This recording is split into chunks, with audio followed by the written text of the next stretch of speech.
Yeah, I mean, I don't know if you can really script it any better, and I thought we played really well tonight, and that our defense could have been a little better, but just to do it in this fashion, I'm very grateful. I'm very thankful to be surrounded by so many people that have kind of been my foundation and everything that I've done since I was a young little girl, and I started crying when watching that video just because like I'm just filled with so much gratitude and love, and the way these fans support women's basketball is so special, and yeah, I mean, you all knew I was going to shoot a logo 3 for the record. Come on. Take us through the shot. Just we're coming up the floor. You pull up for the shot. Just take us through beginning to end. Well, I thought about doing it a couple possessions earlier, but I was a little tired, so I needed to catch my breath a little bit. But yeah, I think I kind of stepped back to my left a little bit and was able to get it off and went in and then celebrated. And I honestly thought Coach Blue was going to call the timeout before I had to go play defense, but she didn't, so I had to go play defense. But honestly, like warming up, like my shot just felt good, so I knew it was going to be kind of one of those nights, and kind of played with a little bit more pep in my step, and I knew that's what this team needed after coming off of a loss, and just lucky. Like my teammates, I'm just so thankful they let me be me, and I wouldn't be where I am if it wasn't for them. So yeah, just really thankful. Did you go into the game wanting to get it done quickly? So, I mean, it was less than 3 minutes. Honestly, like that was never really my goal to get it done really fast, but made my first couple shots, so was able to get another one up pretty fast, and it was nice to get it done there fairly quick so we could just kind of move on and focus on winning the basketball game. And I think you got to give Michigan a lot of credit. They played really well. They made a lot of tough shots tonight, and you know, they didn't make it easy on us. We switched up our defense a lot, but what I'm most proud of is, you know, they played box and one, and we didn't freak out. We just did us and what we've worked on all week, and we made some tough shots. And honestly, our lead grew when they went to the box and won. And I think that just shows the area of growth that we took a stride in and got better in. So I'm proud of our team, and you know, I still think there's a lot of things we can clean up on defense, but other than that, not really. Did you at least give Hannah a heads up that her record was going down tonight? She said she passed the torch to me, so I was like, oh, Hannah, that's so kind of you. But Hannah will break my record. She better break my record playing here for another couple of years. And Hannah's just hilarious. She's asked why I had to do that, but I should have made a couple more layups, honestly. So I think that just speaks to our culture and the team Coach Bluter's built here is, you know, you just want to see your teammates succeed. And, you know, I was so happy for her the other night. And, you know, I'm perfectly fine with Hannah going out and scoring 50 next game. So hopefully she does that. Caitlin, you've garnered a ton of media attention. I don't know how much of it you read or watch, but I guess standing there watching the video, having people say nice things about you, like, how did you process that, and were you aware it was coming?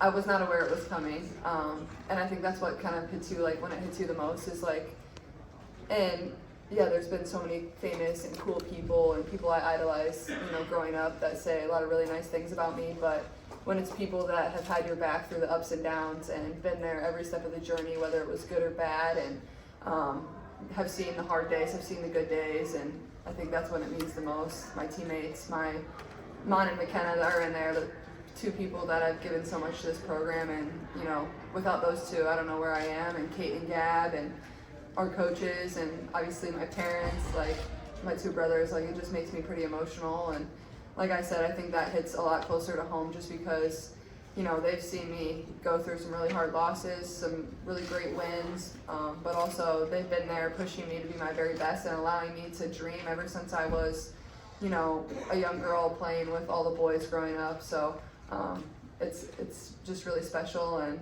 I didn't plan on crying tonight, but it got me a little bit. Caitlin, I want to follow up on that. You're talking about this little girl. What would 6-year-old Caitlin Clark think of you, 22-year-old Caitlin Clark? Oh man, that's a great question. I think they would pinch myself to like make me wake up from this dream, and you know, even when we go lose at Nebraska, like I still wake up and I'm so thankful every single day because, like, I don't know, like I'm playing in front of 15,000 people. I get to do it with my best friends. I get to play the game that I absolutely love more than anything. And I know one day basketball is going to end. So, you know, one game, one win, one loss never, you know, gets me too high or too low. And I think that's just been the kind of the story of my career, and that's been something I've had to learn is be able to stay steady and stay calm for this team. And yeah, I think I'm just thankful more than anything.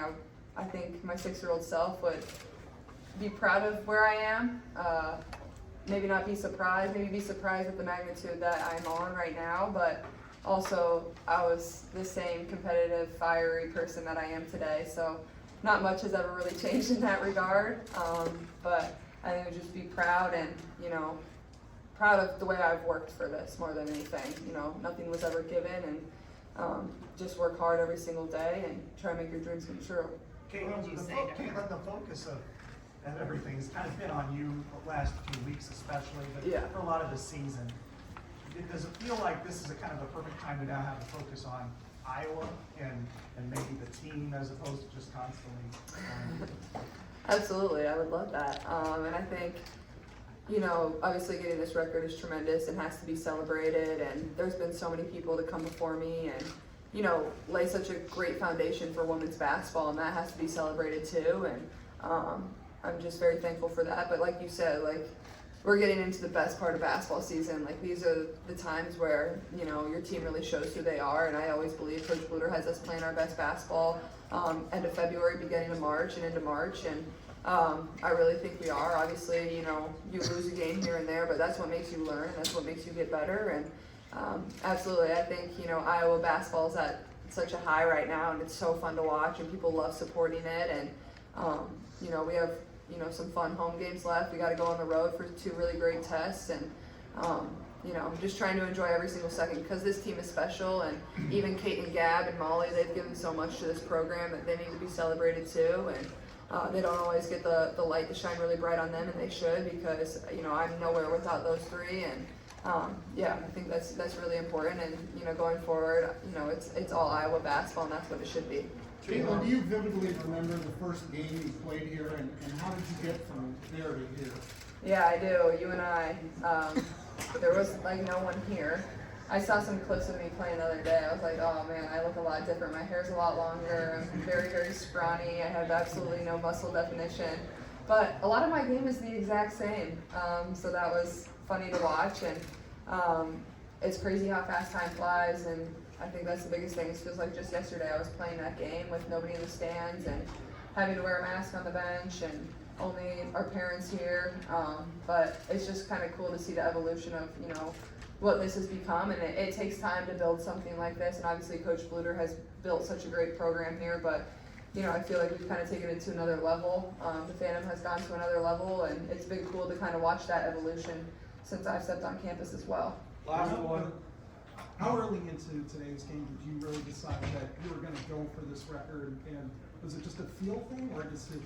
I think, honestly, during warm-ups, my shot felt pretty good. So, usually, as a shooter, the ball just comes off your hand a little better some nights other than others. And, yeah, when you make a couple shots as a shooter, it's like a green light just to get another one up, and that's exactly what it was. So I'm glad I made my first 3 and just kind of launched the second and went for it and it went in. And, yeah, I guess the rest is history. Thanks, normally an emotional person and Not really. I'm not okay, that So emotional. I was just curious, what was the one thing that kind of made you cry or 2? Definitely my parents in the beginning. That's definitely what got me and my brothers for sure. So, Thanks, Caitlin. thanks, guys.